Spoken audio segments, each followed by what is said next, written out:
Welcome to Improving Your Lifestyle with Dr. Olia, where every lady is royalty and deserves to reign. Let's talk about it. It's time for the Dr. Olia Show.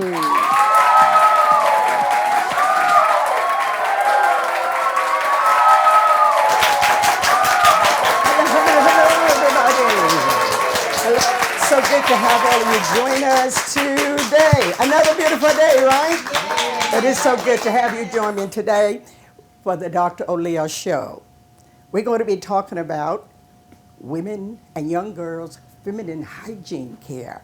And we're going to continue this series from our first show. Are y'all ready? Yes. Let's talk about it.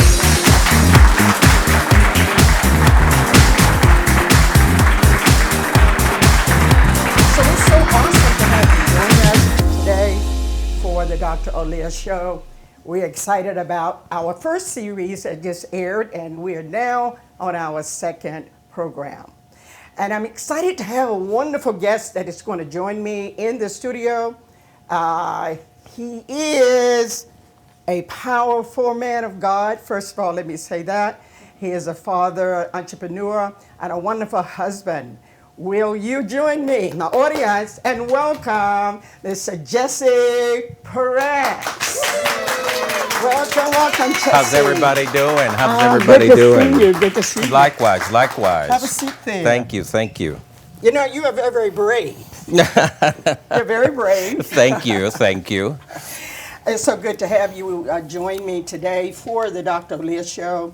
You and I had an awesome opportunity to talk about women issues. Yes. Very sensitive subject that many people consider this as a taboo, myth, and misconception. Most definitely. So I wanted to get a perspective from men. I wanted to talk to men and find out, how do you see women when it comes to their feminine hygiene care?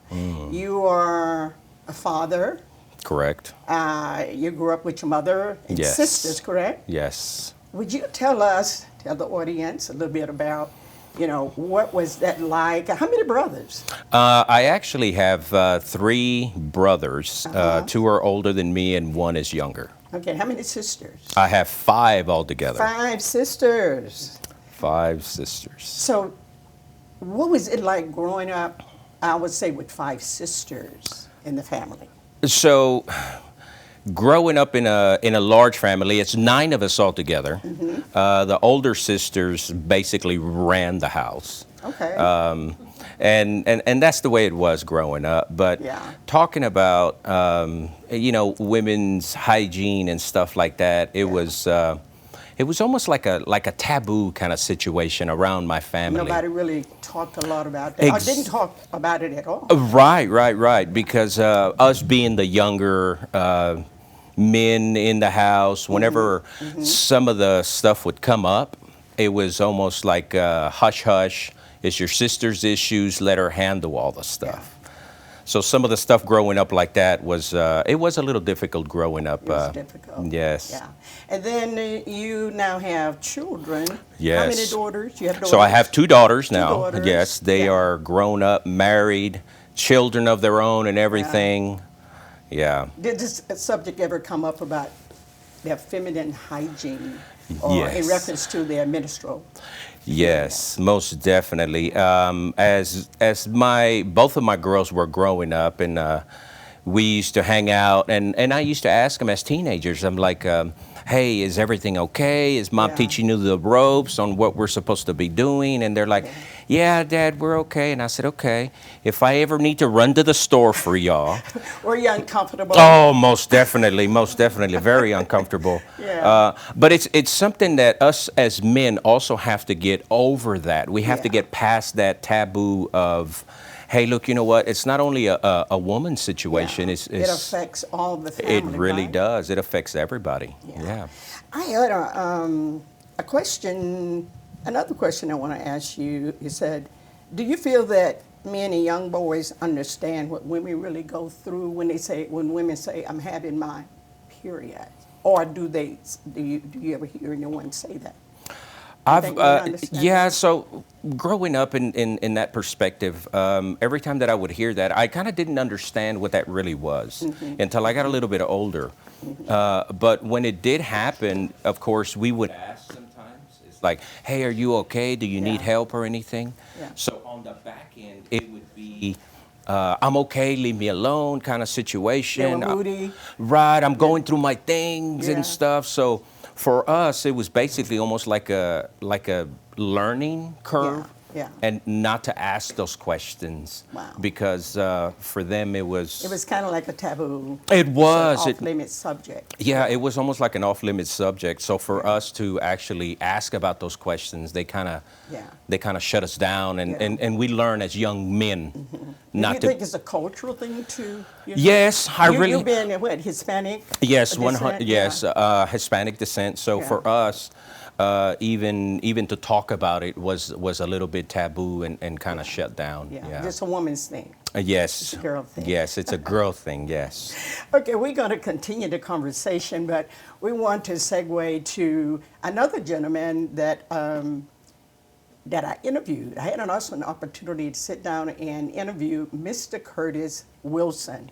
He's with the ABC Columbia News. He also worked with the OP Nation, that is, I think a police show. It's a national show. Right. He also worked with the National Missing and Exploited Children Bureau. Wow. So I had an opportunity to sit down and talk with him and interview him. So we're going to take a listen. Okay. Okay, let's hang out with him a little bit.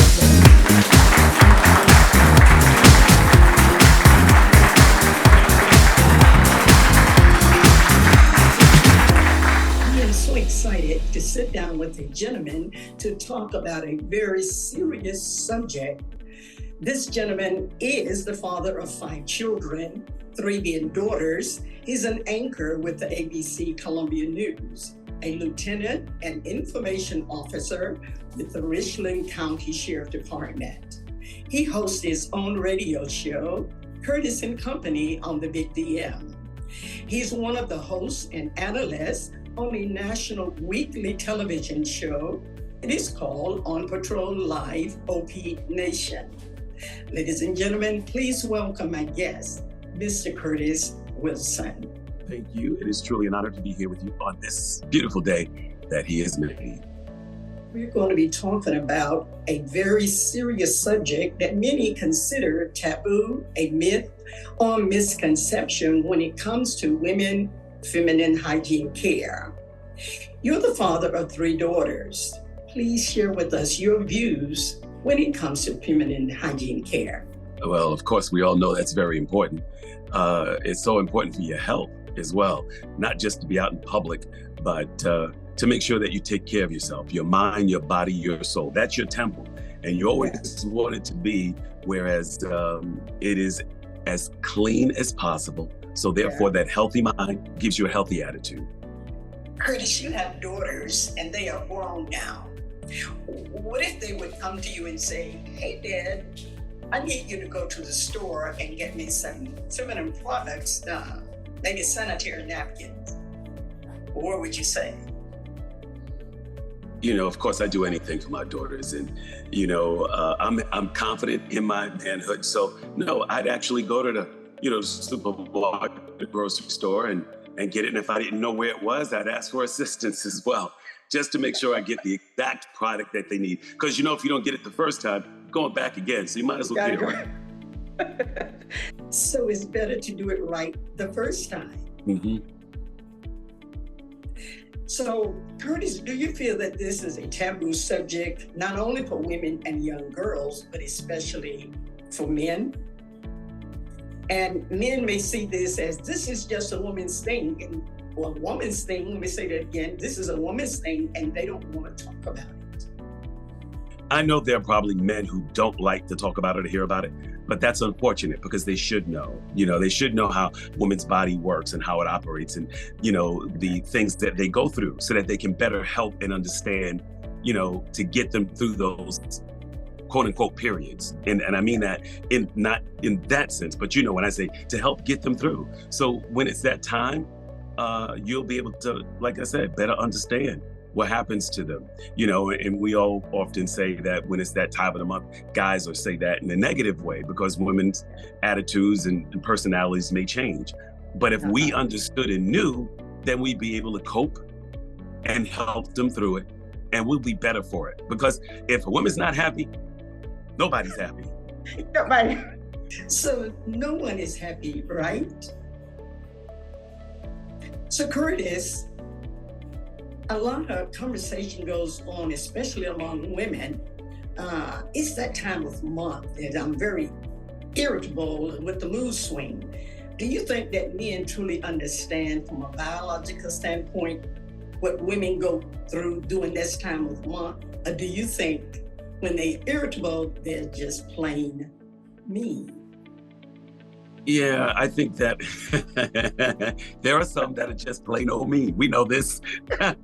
but for those who aren't, we guys should never just use that as, to push it off to say, oh, it's just that time of the month for you. It may not be. It could be the fact that men just don't listen to women sometimes. Women can say things and guys that do that passive listening. Goes in one ear, out the other. And then when it comes time for women to be upset about something that they told us and we didn't actually do it or forgot or whatever, then we want to blame it on something else. And so that's not fair. It's not fair to women. When they call it PMS sometimes. Oh, they're having a PMS experience. Yeah. But it just takes, for guys, if we just take a moment to listen, if we are more observant, we're attentive to detail, we'll be able to understand whether or not it's that time or it's just something we may have done or something that may have happened that she needs to talk about or wants to talk about. We have to be caring and understanding. It's so important for guys to be in tune with the women and what's happening with them. And when we aren't that way, we're going to miss out on a lot. And I don't mean that. I mean that pretty much in a way where we can miss out on building a better relationship if we don't do those things.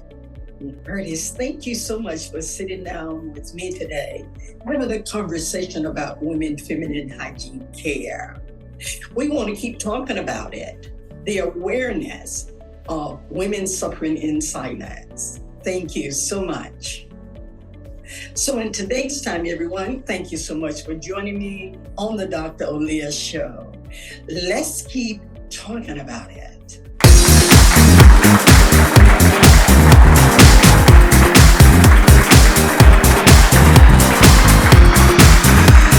we're going to have a conversation with another gentleman, and his name is D. Hello, D. How you doing? Welcome to the show. Thank you for having me. Thank you. Have a seat. Wow, I've got two wonderful gentlemen on set with me today. D, are you the only son? Yes, ma'am. And you're the only son? Yes, ma'am. And where are you from? I'm from Lancaster, South Carolina. Yeah. Little small town. But, Little small town. Yes, ma'am. You're the father of two beautiful daughters. Yes, ma'am. Yeah. And you grew up, what was it like? You had your mother and your sisters. What was that like growing up, being the only boy, then adolescent? Yeah. It was a little bit rocky because I didn't always have a guy to relate with, but it did teach me to understand women a little bit differently. Yeah. So, and because of that, and seeing some of the struggles that women face, it taught me to sympathize with them, and naturally it made me want to be more of a protector and a provider for them. Yeah. So whenever I see them struggling, naturally I just want to help out. So you take on like a daddy's role almost? Just quite. more so of a partner. A partner. A partner. I like that, a partner. Yes, ma'am. I talked with you a little bit about the difference with boys and girls, because we're trying to get a better understanding from men's perspective when it comes to women feminine hygiene care. And we're trying to dispel the taboo. That's our goal, to dispel the taboo. And so women and men feel open to talk about the issues. Boys and girls, what would you say the difference, or what is the difference between the puberty with girls and boys? Well, with guys, testosterone is introduced into their system. Yeah. They start to grow, their voice starts to deepen. Like your voice is heavy right now. Yeah, more muscle mass, Yeah. hair, of course, but that's also the same in females. And estrogen is introduced into the female system, Yeah. and breasts start to grow, hips widen, and they start to have their period. Yeah.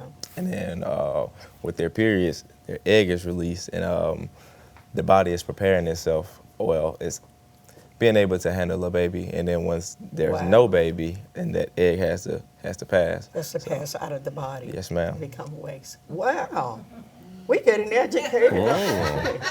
I asked some of the women that question. They wasn't quite sure. From a man's perspective, I want to talk with both of you just a little bit. Maybe we can interact a little bit. And I know the audience want to know. So why do you think that men, sometimes they're awkward, they're very awkward when the subject of women's period or the menstrual cycle is brought up? Do you think that men are sort of uncomfortable with that, generally speaking? From my experience, I've never been uncomfortable with it, but Yeah. I grew up You around grew it. up around it, yeah. But most of my peers and everybody, all the men that I could call on, nobody's necessarily uncomfortable about it. Yeah. You but think it's a younger generation, a little bit more? possibly, maybe? possibly, or something that you experience at a younger age due Yeah. to just immaturity. Yeah. I think that may have a role to play with it. You know, an immature guy could shame somebody for it, or just yourself dealing with it. You may think that you may think that you're looked at a certain type of way when it's something that's natural. But I've never It had. is natural, isn't it? Yes, ma'am. Very. Yeah. So what would you say, Jesse? So for me, I guess just growing up with a bunch of sisters, it was just very odd word. It was odd talking about it, just being a boy, not understanding. Was the girls very irritable? Oh, and most attitude? definitely all the time. They were always very, Did they complain like very yeah, uptight. My stomach's hurting. You know, just leave me alone. I don't want to talk about it. Stuff yeah. like that. But did y'all understand that, or you just were, you thought they were kind of mean, or what Well, would you? yeah, like for me, I thought it was kind of mean, but I didn't understand what was going on. So for me, it was just almost like, okay, don't ask, don't tell, I'm good to go. Yeah, absolutely. Especially if you don't know what's going on. You don't know what's if you don't know that a woman is on her period, you can take Exactly. that a certain type of way. Yeah. Do you know that not only just the period, but women deals with like heavy flow, light flow, a lot of cramping and those kinds of things. And it has been noted that over 600,000 women a year have hysterectomies. 600,000 women a year. Wow. And that's since 2010. So I'm sure it's a lot more now than it was then. So it's not only are you dealing with your feminine hygiene, your menstrual cycle, but there's a lot of things women go through, like infections and diseases and tumors and fibroids and those kinds of things. Most of the time when I talk to women, just in general, they always going to tell me that someone they know has fibroids. Wow. Wow. Are going. It's like an epidemic, and it's not just a woman's problem or woman's thing. It affects everybody Yes. in the household, and so we wanted to sit down and just have a conversation and talk about from a man's perspective, and perhaps to enlighten men that do not think it's just a woman's thing. Women just have cramps, they're irritable, and all those kinds of things. So we want to bring up right now, we have a global news with our reporter, and that is Kaya Huff.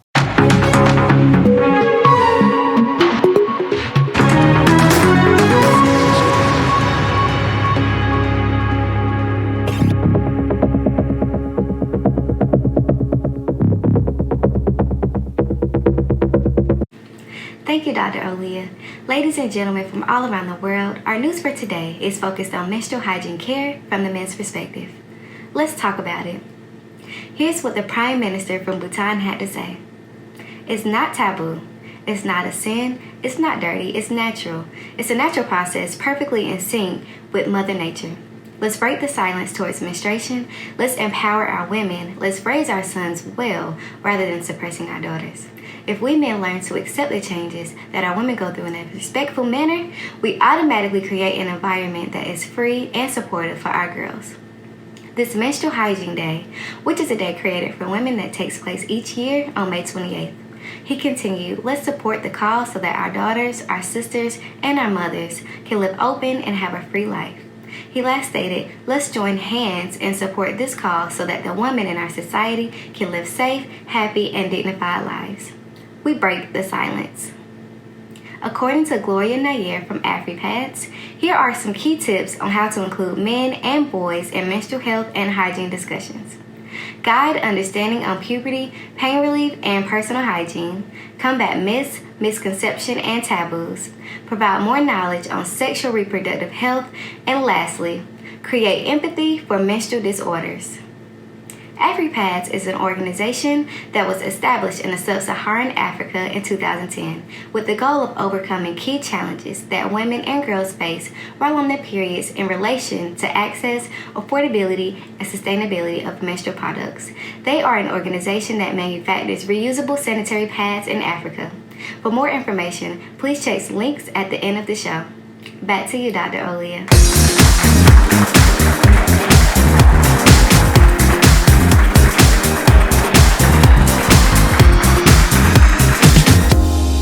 So much, gentlemen. It's wonderful having a conversation with the two of you.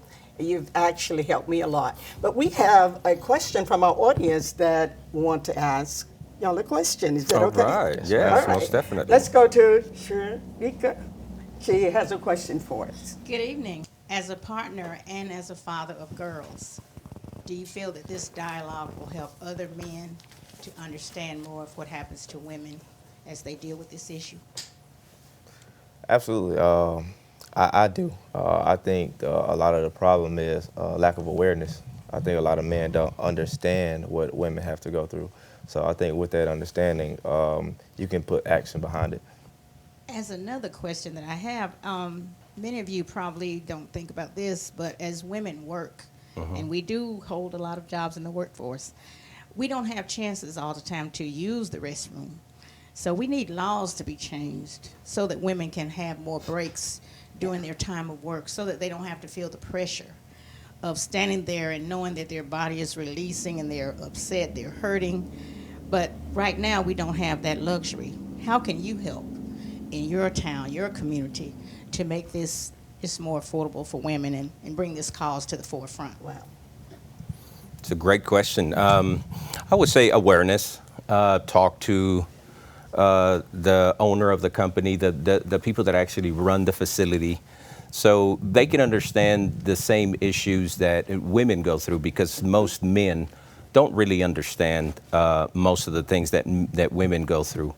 One of the things that I think that would help very, very good is when men ask the question, instead of the woman shutting the man down, they should really say, hey, look, you know what, and I understand that sometimes it may be difficult because it is very personal. Yes.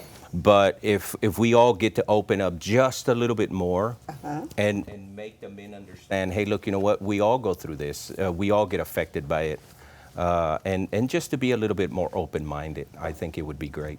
It's sort of like the puberty going yes, through in the adolescence going with through the puberty, boys exactly. and girls. And then as you get older, right. Communication is so very important. Open and honest communication. Yes. We should not be ashamed of this. When Kaya reported on our Global News, the Prime Minister talked about it's nothing to be ashamed of, it's not dirty, it is the most natural thing in the world. And I like to say there's no babies in the world if there was no menstruation. So you guys should say, ladies, we're going to help y'all through these most difficult definitely. times. Yes. Not just say, like, some men would say, that's a woman's thing. Right. That's a woman's problem, right? Right. So what would y'all do? What would you do different now? Is this something that you would talk about openly, maybe with other people? Just because you guys sort of dealing with it a little differently, there are many men that, and boys that does not understand yes. this. Yeah. So what could y'all do? What would y'all do? Would you voice this, give a voice to it a little bit more now? Absolutely. Just talking about it more openly. I got a little sister. She's right on the brink of it. She hasn't hit puberty yet. Oh, but, my gosh. Yeah, it'll be soon. So just having that So conversation just share with with her. her. Give her the freedom to come to you. You know, that's Absolutely. what you want to Yes, do. ma'am. Yeah. And you have 2 little daughters. I do. Yes, ma'am. Tiny ones. Yes, ma'am. So you're going to be well prepared, even more so Yes, ma'am. than when you were growing up. So do you have grandchildren or just? I actually. You're too young. Yeah, Well, yeah, no, not but really. that would be great if that was true. But I actually, both of my daughters just had boys, so I got nothing but boys. Oh, just boys. Yeah, nothing but boys. But I did go through it with my 2 daughters. But talking openly on it and just being comfortable. Yeah. I think even as a older adult, just having a conversation with them children be good. So the other thing that we have talked about in our other series is that products are being used in the marketplace. Over-the-counter products are very toxic. In fact, it is causing more problems with women that are having problems already. You know, what do you think? Do you think that laws should be changed, or is someone going to try to change laws if nobody really talks about it? Because I think people think women just complaining. But if men begin to give a voice to this, Right. I think it will help. The more men talk about it openly, it's the most natural thing.